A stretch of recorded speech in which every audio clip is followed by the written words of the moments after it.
औज़ुबिल्लाहिमिनश्शैतानिर्रजीम बिस्मिल्लाहिर्रहमानिर्रहीम। मैं हूँ पामिस अब्दुस्तार। लोशो बरचार्ट क्या होता है और ये हम किस तरह बनाते हैं, ये मैं आपको बड़ी तफसील के साथ बताऊंगा। आज इस सिलसिले में ये फर्स्ट लेसन है। तो लोशो की सबसे पहले मैं आपको हिस्ट्री बताऊंगा, क्योंकि आपने किसी भी इल्म को सीखना हो ना, सबसे पहले आपको उसकी बेस का पता होना चाहिए कि ये कहाँ से शुरू हुए और इसकी पीछे क्या हिस्ट्री है। तो बड़ी ज़बरदस्त, बड़ी दिलचस्प एक स्टोरी है जो इससे मंसूब है। लेकिन ये है कि ये इल्म अपनी जगह पे एक हकीकत है। स्टोरी में तो ज़ाहिर है 5000 साल पुरानी मैंने जब आपको एक स्टोरी सुनानी है तो वो कितने फ़ीसद सही है, कितने फ़ीसद सच है, ये इस पर तो यकीन नहीं किया जा सकता कि ये 100% बिल्कुल ऐसा ही हुआ होगा जैसे मैं बयान कर रहा हूँ। लेकिन ये जो इल्म है लोशो बरचार्ट की शक्ल में, लोशो की शक्ल में हमें एक हासिल हुआ है। ये इल्मुल अदाद, न्यूमरोलॉजी कि आप ये कह लें कि ये एक बेसिक है। ये चार्ट अगर आपको समझ आ गया और अगर आपने अपना लोशो बरचार्ट बनाना सीख लिया तो आप अपनी ज़िंदगी के बारे में बहुत कुछ जान सकते हैं, समझ सकते हैं, अपनी ज़िंदगी को बेहतर कर सकते हैं, अपने आने वाले अच्छे वक्त के बारे में आप जान सकते हैं। और इसके अलावा आपके अंदर जो कोई नेगेटिविटी पाई जाती है या आपकी ज़िंदगी में कुछ प्रॉब्लम पाई जाती हैं, उनका भी आपको लोशो बरचार्ट से पता चल जाता है। तो सबसे पहले तो मैं आपको इसकी हिस्ट्री के बारे में बताता हूँ कि लोशो की हिस्ट्री क्या है। तो लोशो के बारे में ये बताया जाता है कि ये इल्म जो है ना, इल्मुल अदाद, न्यूमरोलॉजी का ये इल्म, ये हमें चाइना की तरफ से मिले। तो 5000 साल पहले चाइना में एक लोशो दरिया बहता था और उस वक़्त वहाँ पे जो उस वक़्त का कोई शहनशाह था चाइनी, ज़ाहिर नाम उसका मुझे नहीं पता क्या था, लेकिन ये कि जो उस वक़्त का शहनशाह था उसकी कोशिशों से ये जो इल्म है ये एक मर्ज़ वजूद में आया है। अब हुआ क्या ये मैं आपको बताता हूँ। हुआ ये कि बहुत ज़्यादा बारिशें हुई, बहुत ज़्यादा बारिशें हुई और बारिशों की वजह से ज़रा पहाड़ों से जब पानी दरिया में लोशो में इकट्ठा होना शुरू हुआ तो वो एक बहुत बड़े सैलाबी रेले की शक्ल वो इख्तियार कर गया और इतना बहुत बड़ा सैलाब आया, इतना सैलाब आया कि पानी जो था वो दरिया के किनारों से बाहर निकल आया। और जब 4-5 दिन के बाद जब सैलाब थमा, पानी की सतह जब नीचे हुई, तो जब ये सैलाब आते हैं ना तो ये अपने साथ दरिया में बाज़ दफ़ा बड़ी बड़ी नायाब चीज़ें भी लेके आते हैं, जो पानी के रास्ते पहाड़ों से होती हुई मुख्तलिफ़ किस्म के जानवर भी आ जाते हैं, मछलियाँ आ जाती हैं, कछुए आ जाते हैं। तो लोशो दरिया में से एक बिल्कुल अजीबो गरीब किस्म का ना एक कछुआ मछेरों ने पकड़ा। ये जो मछलियाँ पकड़ते हैं, बहुत खूबसूरत कछुआ था और ये आपको समझाने के लिए ये मैंने उस कछुए की शक्ल भी ड्रॉ की है। तो जब वो बहुत ही ज़्यादा खूबसूरत भी था, अजीबोगरीब इसलिए था कि जो उसका शेल था ना कछुए का, उस पे 9 खाने बने हुए थे इक्वल साइज में और उन पर कुछ डॉट बने हुए थे उन 9 खानों में। यानी कि जो नीचे वाला था वहाँ पे 1 डॉट था, उसके बिल्कुल ऊपर वाले पे 9 डॉट थे। इसी तरह जो साइड पे था उस पर 2 डॉट थे, उससे साइड वाले पे 4 डॉट थे, फिर नीचे वाले पे 3 डॉट थे और उससे नीचे वाले पे 8 डॉट थे। मिड वाले बिल्कुल दरमियान जो था वो उसमें 5 थे और साइड वाले पे 7 थे और उससे नीचे वाले पे 6 थे। तो इन 9 खानों में जो डॉट थे ना, वो आप इस ये जो मैंने बनाया एक ग्रिड, ये सेम ये वाली पोजीशन समझ लेकिन नीचे वाले में 1 डॉट था, ऊपर वाले में 9 डॉट थे, साइड वाले में 2, इस वाले में 4 यहाँ पे 3, यहाँ पे 8 और यहाँ पे 1 और यहाँ पे 6 और यहाँ पे 7। ये आपको समझाने के लिए मैंने ये कछुए की जो इमेज है वो भी ड्रॉ की हुई है और उसमें जो डॉट थे वो भी आपको ड्रॉ करके बताए हैं कि इस तरीके से डॉट बने हुए थे। मछेरे तो बेचारे ज़ाहिर अनपढ़ होते हैं, उनके पास ज़्यादा तालीम नहीं होती, और वो कछुआ भी बड़ा खूबसूरत था और साइज़ भी उसका बहुत बड़ा था। तो पुराने ज़माने की रवायत ये थी कि कोई भी जब आवाम को कोई भी चीज़ ऐसी मिलती जो बिल्कुल नायाब होती तो वो अपने शहनशाह की खिदमत में पेश करते थे कि बादशाह अगर खुश हुआ, उसको वो चीज़ अच्छी लगी तो वो हमें इनाम इकराम मिलेगा। तो वो मछेरे जो थे जिनको ये कछुआ मिला, वो कछुए को लेके शहनशाह की खिदमत में हाज़िर हुए और उन्होंने इनाम की खातिर कछुए को शहनशाह की खिदमत में जनाब पेश किया कि जनाब ये देखें और इस पे ये जो डॉट के साथ डिज़ाइन बने हुए हैं आप इनको भी देखें। शहनशाह भी बड़ा हैरान हुआ क्योंकि बड़ा हैरत अंगेज़ किस्म का ये कछुआ था और जिस पर ये डॉट बने हुए थे, तो इसकी उसे शहनशाह को भी इतनी समझ नहीं थी। लेकिन 9 खानों में इस कदर तरतीब के साथ ये डॉट बने हुए थे, तो ज़ाहिर है बादशाह जो होता है, शहनशाह जो होता है, वो बिल्कुल जाहिल जान पढ़ को तो नहीं बादशाह बना देते, वो होता तो साहिब इल्म ही है। तो शहनशाह ने जो भी उनके पास एस्ट्रोलॉजर थे, जो नजूमी थे, जो न्यूमरोलॉजी इल्मुल अदाद जानते थे, बादशाह ने सबको इकट्ठा कर लिया। उसने कहा यार ये आप देखो ये कछुआ है, तो इस कछुए पे ये 9 खाने बने हुए हैं और उन पे ये तरतीब है कि पहले पे 1 है, ऊपर वाले पे 9 डॉट है, साइड वाले पे 2 हैं, जैसे ये मैंने ड्रॉ किए हुए हैं कि यहाँ पे 1, यहाँ पे 9, फिर यहाँ पे 2, 4, 3, 7, 6 और 8। तो ये तुम यार इसकी कैलकुलेशन करो ये क्या है।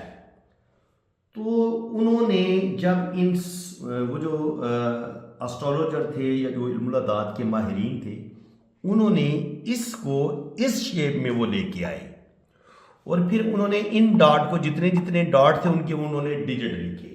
यानी कि यहाँ पे 2 थे ना, तो यहाँ पे उन्होंने 2 लिख दिए, दरमियान वाले में यहाँ पे ऊपर वाले में 9 थे, उन्होंने 9 लिख दिए, यहाँ पे 4 लिख दिए, यहाँ पे 7 लिख दिए, यहाँ पे 5 लिख दिए, यहाँ पे 3 लिख दिए, यहाँ पे 8, 1 और यहाँ पे 1 और 6। और उस वक़्त उनकी हैरत की इंतहा न रही जब उन्होंने ये देखा कि यार ये खाली डॉट एक ख़ास तरतीब से नहीं बने हुए, बल्कि इसमें कोई बहुत गहरा राज भी छुपा हुआ है। क्योंकि जब उन्होंने इन 3 रो और कॉलम को जब उन्होंने जमा किया ना, इनमें जो डिजिट थे, तो हर रो की जो 3 रो और कॉलम को अगर जमा करें तो आंसर हर एक का 15 आ रहा था, हर तरफ से 15 आंसर आ रहा था। आप भी बेशक चेक कर लें। 5 को आप दरमियान में रखें, 2, 4, 6 और 8 को आप ये कोनों में लिखें, 5 को सेंटर में लिखें, 1 इधर कर दें, 9 ऊपर, 7 इधर और 3 इधर। तो आप बेशक जमा करके देख लें। 7, 2, 9 और 6, 15, 9, 5, 14 और 1, 15 और 8, 4, 3, 7 और 8, 7, 15। तो ये हमने यहां से ऐसे करके जमा किया 15, यानी कि मैंने इस तरीके से इनको जमा की है, यहां से इस तरतीब से। अब हमने क्या करना है, अब हम इस तरतीब से भी जमा करके देख लेते हैं। ठीक है, तो आप जमा करके देख लें। 9, 4, 13 और 2, 15, 5, 3, 8 और 7, 15, 8, 1, 9 और 6, 15। फिर हम क्रॉस भी जमा करके देख लेते हैं, क्रॉस भी करके जमा करके देख लें। 8, 5, 13 और 2, 15 और 5, 4, 9 और 6, 15। यानी कि ये एक ऐसा मैजिक बॉक्स बने, उनको एक हासिल हुआ जिसमें हर तरफ से आंसर 15 आ रहा था। तो इस 15 जो आंसर आ रहा था हर तरफ से, इसमें एक गहरा राज छुपा हुआ था। इसका मतलब ये था कि अगर 1 से लेके 9 तक डिजिट होते हैं ना, 1 से लेके 9 तक, तो ज़ाहिर है वो एस्ट्रोलॉजर भी थे, तो उन्होंने फिर ये जो अदद थे इनको फिर प्लैनेट के साथ जोड़ा। उन्होंने 1 को सन के साथ जोड़ दिया कि ये 1 जो है ये सन के बारे में बताएगा। नंबर 2 जो था उन्होंने मून के साथ जोड़ दिया। नंबर 3 जुपिटर के साथ, 4 नंबर राहु के साथ, 5 नंबर मरकरी के साथ, 6 नंबर वीनस के साथ, 7 नंबर केटू के साथ, 8 नंबर सैटर्न के साथ और 9 नंबर मार्स के साथ। अब इन प्लेनेट की भी अपनी अपनी खसूसियात होती हैं कि इनके अच्छी और बुरी इनकी एक अपनी खूबियाँ भी होती हैं और वो खूबियाँ जो होती हैं वो फिर इंसानी शख्सियत पे असरअंदाज होती हैं। तो आपकी जो भी डेट ऑफ बर्थ है, फर्ज करें आपकी डेट ऑफ बर्थ है 14 अप्रैल 1982। अब देखें इसमें ये जो हमने ग्रिड बनाई है इसमें कौन कौन से हमें अदद मिल रहे हैं। 1 भी मिल गया हमें, 4 भी मिल गया, 3 भी मिल गया, 1 भी मिल गया, 9 भी मिल गया, 8 भी मिल गया और 2 भी मिल गया। तो अब ये जो डिजिट हमें डायरेक्ट डेट ऑफ बर्थ के अंदर मिले हैं ना, इनका ये किसी ना किसी प्लेनेट के ज़ेरे असर है। जैसे मैंने आपको बताया 1 सन से रिलेटेड है, 4 मून से रिलेटेड है, 3 जुपिटर से रिलेटेड है, 1 फिर सन से रिलेटेड है और 9 जो है वो मरीख है और 8 जो है वो सैटर्न है और 2 जो है वो मून है। तो ये डेट ऑफ बर्थ के जो डिजिट होते हैं ये किसी ना किसी प्लेनेट के साथ जुड़े होते हैं और ये डेट ऑफ बर्थ इंसान की ज़िंदगी का फैसला करती है कि ये बहुत ज़बरदस्त ज़िंदगी गुजारेगा या इसकी ज़िंदगी में प्रॉब्लम आएंगी। तो अगर आपकी लोशो बर्थ, आपकी डेट ऑफ बर्थ में अगर आपका कोई एक आध डिजिट मिस होता है तो आप ज़्यादा खुशकिस्मत होते हैं। लेकिन अगर आपके 2 डिजिट मिस हो जाते हैं, ज़रा 1 से लेकर 9 तक सारे डिजिट तो आपकी डेट ऑफ बर्थ में नहीं आ सकते। अगर किसी का 1 डिजिट मिस हो जाता है या 2 डिजिट मिस हो जाते हैं तो यू आर लकी। लेकिन अगर आपके 3 या 4 डिजिट मिस हो जाते हैं तो फिर आपकी ज़िंदगी में प्रॉब्लम बढ़ने लग जाती है। और अगर लोशो बर्थ चार्ट में आपकी डेट ऑफ बर्थ में बाज़ दफ़ा ये नंबर रिपीट भी होते हैं, ये नंबर रिपीट ज़्यादा होने लग जाए तब भी मसले बनते हैं ज़िंदगी में। और अगर आपकी डेट ऑफ बर्थ में ये डिजिट मिस होना शुरू हो जाए तब भी आपकी ज़िंदगी में प्रॉब्लम बनते हैं। अब इस लोशो बर्थ चार्ट से ये जो डिजिट है जो आपका डेट ऑफ बर्थ के मुताबिक हम लोशो बर्थ चार्ट में आपको बनाना सिखाऊंगा, ये लोशो बर्थ चार्ट से हम क्या कुछ जान सकते हैं। भाई पहले नंबर पे आप जान सकते हैं कि आपकी शख्सियत कैसी होगी। शख्सियत आपकी कैसी होगी, आपकी पर्सनैलिटी कैसी होगी। आप बड़े खुश्क मिजाज होंगे या बड़े खुश मिजाज होंगे।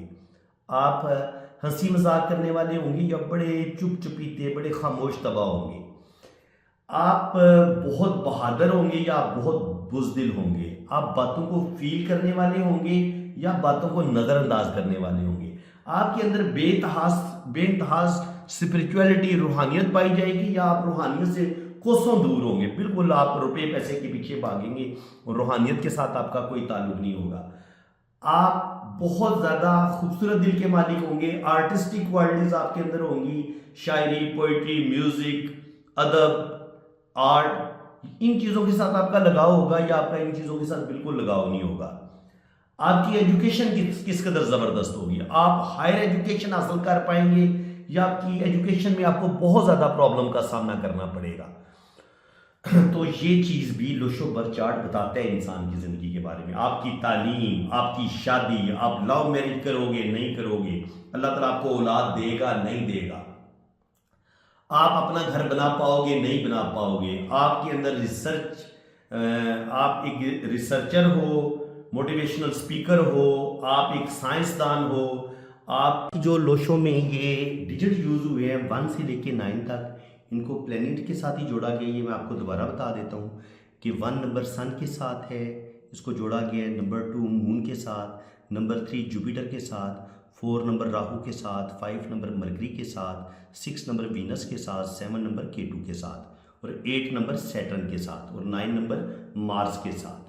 तो ये जो प्लेनेट है ये इंसान की ज़िंदगी में बहुत कुछ बताते हैं। इन्हीं की जो क्वालिटीज़ होती हैं, अच्छी बुरी खसूसियात होती हैं, उन्हीं से हम इंसान की पर्सनैलिटी, उसकी शख्सियत के बारे में जान सकते हैं। तो फ्रेंड्स, उम्मीद है कि आज की इस वीडियो में आपको जो लोशो के बारे में मैंने आपको इसके बारे में जो इब्तदाई तारफ़ करवाया है, इसकी जो हिस्ट्री सुनाई है आपको, वो भी आपको ज़रूर अच्छी लगी होगी, बल्कि आपकी दिलचस्पी बढ़ी होगी। आपकी दिलचस्पी बढ़ाने के लिए आपको ये स्टोरी सुनाई गई है, ताकि आपको इस इल्म में आपकी दिलचस्पी बढ़े और आप बड़े शौक़ के साथ, बड़े लगन के साथ आप इस शो को सीखें। मैं इंशाल्लाह ताला आपको बड़ी डिटेल के साथ, बड़ी बारीकी के साथ ये इल्म सिखाऊंगा और एक कंप्लीट कोर्स की शक्ल में ये मैं अपने चैनल पे अपलोड करूंगा। तो अगर आपने मेरा चैनल सब्सक्राइब नहीं किया हुआ तो आप लोगों से रिक्वेस्ट है कि आप मेरा चैनल सब्सक्राइब कर लें, ताकि मैं जैसे ही कोई भी लोशो बर्चार्ट के हवाले से कोई भी वीडियो अपलोड करूंगा तो उसका नोटिफिकेशन सबसे पहले आपके पास पहुंचेगा। तो फ्रेंड्स, अल्लाह ताला आपको खुश व खुरम रखे, अपनी हिफाजत में रखे, आमीन सुम आमीन। बाकी जिन लोगों ने अपना हाथ ट्रीट करवाना है या अपना जायचा बनवाना है तो वो आप मैंने ये अपना नंबर मेंशन किया हुआ है, स्क्रीन पे आपको नज़र आ रहा है। आप मेरे से व्हाट्सएप पे रब्ता करें। आप अपने राइट हैंड की पिक्स भेजें, लेफ्ट हैंड की पिक्स भेजें, अपना नाम और डेट ऑफ बर्थ सेंड करें। फिर इंशाल्लाह ताला आपका मैं लोशो बर्चार्ट भी बनाऊँगा, उसकी कंप्लीट रीडिंग भी आपको दूंगा, और इसके अलावा जो 12 खानों वाली कुंडली होती है वो भी आपकी बनेगी, और आपके दोनों हाथों की फुल डिटेल में रीडिंग भी आपको दी जाएगी। बाकी चार्जेस हैं वो जब आप रब्ता करेंगे तो चार्जेस आपको बता दिए जाएंगे। इसी के साथ मैं अब आपसे इजाज़त चाहता हूँ। अल्लाह ताला आपको खुश व खुरम रखे, अपनी हिफाजत में रखे, आमीन सुम आमीन। अल्लाह हाफिज़।